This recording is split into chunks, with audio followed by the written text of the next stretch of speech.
Hello everyone, welcome back to my YouTube channel.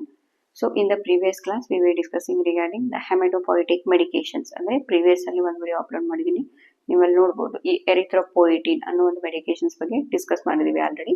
So today we will see the iron supplements. Okay, iron supplements. So iron supplements, as you know, it is a dietary supplement used to prevent the many iron deficiency anemia. Okay, so it is a dietary supplement used to prevent the many iron deficiency anemia, and iron is an essential mineral. It plays a crucial role in producing the hemoglobins. Okay, iron ಯಾಕೆ ಬೇಕು ನಮಗೆ ನಮ್ಮ ಬಾಡಿಯಲ್ಲಿ ಅಂತಂದ್ರೆ it is going to produce the hemoglobins level, and also it is going to carry the oxygen to the red blood cells. ಅಂದ್ರೆ red blood cells ಗೆ ಒಂದು oxygen supply ಕೊಡುವಂತ ಒಂದು ಎಲಿಮೆಂಟ್ ಯಾವುದಪ್ಪ ಅಂತಂದ್ರೆ iron.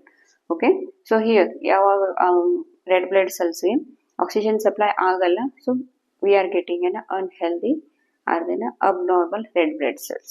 Okay, abnormal red blood cells ನಮ್ಮ ಬಾಡಿಗೆ ಏನ್ ಬೇಕು, ನಾರ್ಮಲ್. ಸೊ ಅಬ್ನಾರ್ಮಲ್ ಅಲ್ಲ, ನಾರ್ಮಲ್ ರೆಡ್ ಬ್ಲಡ್ ಸೆಲ್ಸ್ ಇದ್ರೆ ಬಾಡಿ ಈಕ್ವಿಲಿಬ್ರಿಯಂ ಏನಿರುತ್ತೆ ಅಥವಾ ಇಂಟರ್ನಲ್ ಬಾಡಿ ಹೆಮೋಸ್ಟಾಸಿಸ್ ಏನಿರುತ್ತೆ, it will be an normal. ಅದೇ ಅಬ್ನಾರ್ಮಲ್ ರೆಡ್ ಬ್ಲಡ್ ಸೆಲ್ಸ್ ಏನಾದ್ರೂ ಬಾಡಿಯಲ್ಲಿ ಪ್ರೊಡ್ಯೂಸ್ ಆದ್ರೆ the person are the individual may become an unhealthy and the sick. So here we'll see the dose, frequency and the route of administrations of iron supplements. So here the iron supplements are available in the form of ferrous sulfate, ferrous gluconate and ferrous maltose. So this drug means the recommended dose of the ferrous sulfate is for adults. It is administered in the 325 mg. Means in the 325 mg na adults ಗೆ administer ಮಾಡಬೇಕು. ಇದರಲ್ಲಿ ಏನಿರುತ್ತೆ 65 mg of elemental iron ಇರುತ್ತೆ. Okay, remaining thing ಏನಿರುತ್ತೆ ferrous sulphate ಇರುತ್ತೆ. And orally 1 to 3 times per day. ಅಂದ್ರೆ ಒಂದಿನಕ್ಕೆ ನೀವು ಎಷ್ಟು ಡೋಸ್ ಕೊಡ್ಬೋದು, ಒಂದರಿಂದ 3 times ಕೊಡ್ಬೋದು. So that is ferrous sulphate. And the comments are the remarks for this drug should be taken on the empty stomach. Okay, empty stomach alle yaake tagobekku andre to prevent and to avoid the GI system disturbances or the gastrointestinal problems, that is nausea, vomiting or diarrhea. Sometimes enagutte iron supplements tagodrinda enagutte the patient may feel the constipations or diarrhea. Okay, sometimes patients ge enagutte constipation agodu illa antandre the patient may feel the diarrhea. So next we'll see the ferrous gluconate. Ferrous gluconate for adults 300 mg administered once orally once or twice a day.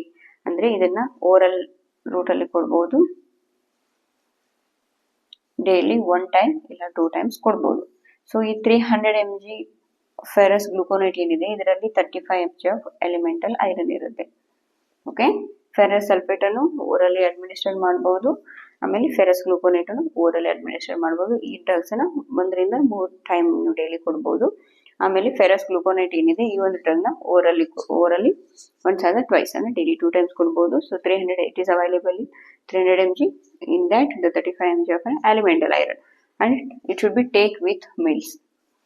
Okay, ಇಲ್ಲೇನಾಗುತ್ತೆ ferrous sulfate you are taking with an empty stomach, but in the ferrous gluconate you should take with an foods. Okay, so next we'll see the ferrous polymaltose. So polymaltose is nothing but these ferrous medications or iron supplements are made up of with the poly and the more than 2 or the 3 maltose derivatives. So here this ferrous polymaltose is for adult doses 100 to 200 mg. In that 100 to 200 mg there is a 12 to 24 mg of an elemental iron. Okay, ferrous polymaltose adults ಗೆ ನೀವು 100 to 200 mg drug ನ ಕೊಡ್ತೀರಾ, ಅದರಲ್ಲಿ 12 ರಿಂದ 24 mg elemental iron ಇರುತ್ತೆ. And ಇದನ್ನ ಏನ್ ಮಾಡಬೇಕು, ಓರಲಿ ಒನ್ಸ್ ಡೈಲಿ ಕೊಡಬೇಕು, ಅಂದ್ರೆ ಡೈಲಿ 1 time ಮಾತ್ರ ಈ ಡ್ರಗ್ ನ ಅಡ್ಮಿನಿಸ್ಟರ್ ಮಾಡಬೇಕು. ಓಡಿ this is once in a day, this is OD or PD. Okay, once in a day or 2 times in a day, and this is 3 times in a day, TID. Okay, so here the ferrous polymaltose it is taken without food. Illi enagutte, so ferrous sulfate you are taking with an empty stomach, and ferrous gluconate you are taking with meals, and ferrous polymaltose you should take without food. Okay, this is the dose frequency and the route of administrations of an iron supplement. Next we'll see the indications, means yav conditions alli iron supplements anna kodbeku. So here anemia ಅಂದ್ರೆ ಯಾರಲ್ಲಿ H B ಕಮ್ಮಿ ಇರುತ್ತೆ ಅಥವಾ haemoglobin level ಕಮ್ಮಿ ಇರುತ್ತೆ ಆ ಒಂದು ಪೇಷಂಟ್ಸ್ಗೆ ಅಡ್ಮಿನಿಸ್ಟರ್ ಮಾಡ್ಬೋದು. Otherwise you are going to treat by iron supplementing by giving the iron supplement in a many anemic conditions. Okay, and next boost the immunity and reduce the fatigue, supports the muscle functions and improve the concentrations. Obviously individuals ಏನದು anaemia ಆಯಿತು ಅಥವಾ H B ಕಮ್ಮಿ ಆಯಿತು ಅಂತಂದ್ರೆ ಏನಾಗುತ್ತೆ, ಇಮ್ಯುನಿಟಿನೂ ಕಮ್ಮಿ ಆಗುತ್ತೆ, fatigue ಅಂದ್ರೆ he may feel the extreme tiredness ಅನ್ಸುತ್ತೆ, ಎಕ್ಸ್ಟ್ರೀಮ್ ಟಯರ್ಡ್ನೆಸ್ ಇರುತ್ತೆ, ಮಸಲ್ ಫಂಕ್ಷನ್ಸ್ ಪ್ರಾಪರ್ ಆಗಿರೋಲ್ಲ ಅಂಡ್ ಕಾನ್ಸಂಟ್ರೇಷನ್ಸು ಕಮ್ಮಿ ಇರುತ್ತೆ. ಸೊ ಈ ಒಂದು ಎಲ್ಲ ಡಿಸಬಿಲಿಟೀಸ್ನ ಅಥವಾ ಡಿಸೀಸಸ್ನ ಟ್ರೀಟ್ ಮಾಡೋದಕ್ಕೋಸ್ಕರ we should administer the iron supplements. Okay, so these are used for the treatment of these are used in the conditions of anemia. It also helps for the boost the immunity, reduce the fatigue, supports the muscle functions and improve the concentrations. Okay, next we'll see the side effects.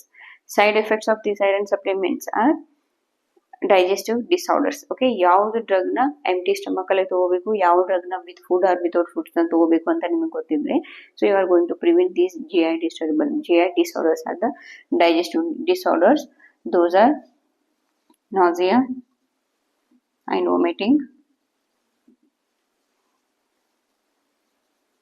diarrhea and constipation. Okay, even the digestive disorders na avoid, so digestive disorders na avoid ಮಾಡಬಹುದು. ಯಾವ ರೀತಿ ತಗೋಬೇಕು ಅಂತ ಗೊತ್ತಿದ್ರಿ, so ನೀವೇನಾದ್ರೂ ಯಾವ ರೀತಿ without food ತಗೋಬೇಕು ಅಂತ ನಿಮ್ಗೆ ಗೊತ್ತಿರ್ಲಿಲ್ಲ ಅಂದ್ರೆ the individual may lead to the digestive disorders. Okay, the side effects are digestive disorders, teeth staining ಅಂದ್ರೆ ಈ ಒಂದು ಟ್ಯಾಬ್ಲೆಟ್ಸ್ ತಗೊಂಡ್ಮೇಲೆ ಏನಾಗುತ್ತೆ, ಅಲ್ಲೆಲ್ಲ ಆ ಟ್ಯಾಬ್ಲೆಟ್ಸ್ ಯಾವ ತರ ಇರುತ್ತೆ ಅದೇ ಕಲರ್ ಬಂದ್ಬಿಡುತ್ತೆ, teeth staining ಅಂತ ಕರೀತಾರೆ. Means that teeths are going to stain with a color. Iron supplements ಯಾವ ಕಲರ್ ಇರುತ್ತೆ ಆ ಕಲರ್ teeths ಎಲ್ಲ ಕಾಣಿಸುತ್ತೆ. ಆಮೇಲೆ hives, swelling or wheezing. Okay, hives, swelling or wheezing. Hives ಅಂತಂದ್ರೆ it's an skin related diseases, and sometimes the patient may feel an irritations or the burning of the skin. Okay, hives and the swelling and the face ಏನಾಗುತ್ತೆ swelling ಆಗಬಹುದು because of an allergic reaction. Sometimes ಎಲ್ಲ patients iron supplements ಏನಾಗುತ್ತೆ adjust ಆಗಲ್ಲ ಬಾಡಿಗೆ. So ಆ ಒಂದು conditions ಅಲ್ಲಿ ಏನಾಗುತ್ತೆ, ಇವಾಗ ಒಂದು ಏಜ್ಗೆ ಎಷ್ಟು ಕೊಡಬೇಕು ಅದಕ್ಕಿಂತ ಡೋಸ್ ಏನಾದರೂ ನೀವು ಜಾಸ್ತಿ ಕೊಟ್ರೆ ಏನಾಗುತ್ತೆ, the individual May feel the allergic reactions ಆಯಿತು ಅಂದ್ರೆ he May go for the hives, swelling or wheezing. Okay, wheezing is nothing but a breathing difficulty. And hemochromatosis. So here the hemochromatosis is nothing but okay, when you are administering the 2 months of iron supplements. Okay, ಅಂದ್ರೆ ಇವಾಗ patients ಏನಾದ್ರು 1 month iron supplements ತಗೋದಿದ್ರೆ ಆ ಒಂದು patients ಏನಾದ್ರು 1-2-3 years ವರೆಗೂ iron supplements ಹಂಗೆ ತಗೋತಾ ಹೋದ್ರೆ ಏನಾಗುತ್ತೆ, here there may be too much overload of the iron.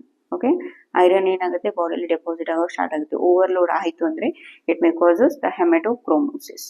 Okay, and also it helps, the major side effect is organ damage. It is going to affect on the organs, and especially those organs are